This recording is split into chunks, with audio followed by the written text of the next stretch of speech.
Welcome to my channel try to cook Swarna KCP. ఈరోజు tiffin సెంటర్లో అమ్మే టమాటీ చట్నీ ఏ విధంగా తయారు చేసుకోవాలో చేసి చూపిస్తాను.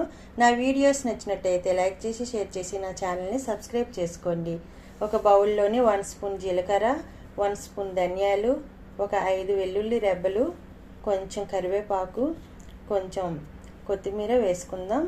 ఎవరి కారానికి తగ్గట్టుగా వాళ్ళు పచ్చిమిర్చి వేసుకోండి. నేను 4 వేసుకున్నాను. ఒక 6 టమాటీలు వేసుకోండి. డైరెక్ట్గా ఇలా వేసుకోవచ్చు, లేదు ముక్కలు కట్ చేసి కూడా వేసుకోవచ్చు. చింతపండు చాలా కొంచెం వేసుకోవాలి. ఒక 3 స్పూన్స్ ఆయిల్ వేసుకోవాలి. దీన్ని స్టవ్ పైన మూత ఏం పెట్టకుండా ఇదే విధంగా మగ్గించుకోవాలి. బాగా మెత్తగా ఈ విధంగా అయ్యాక వాటర్ కావలిస్తే కొంచెం వేసుకోవచ్చు. దీంట్లో వేసుకొని బాగా చల్లగా అయిన తర్వాత మిక్సీ బౌల్లో వేసుకొని ఇదే విధంగా మిక్సీలో అంతా వేసుకున్నాక 1 స్పూన్ సాల్ట్ వేసుకోవాలి. మిక్సీ మెత్తగా అయ్యేటట్టుగా చేసి ఈ విధంగా ఒక బౌల్లోకి తీసుకుందాం. ఇది ముద్దగా ఉంటే బాగుంటుంది.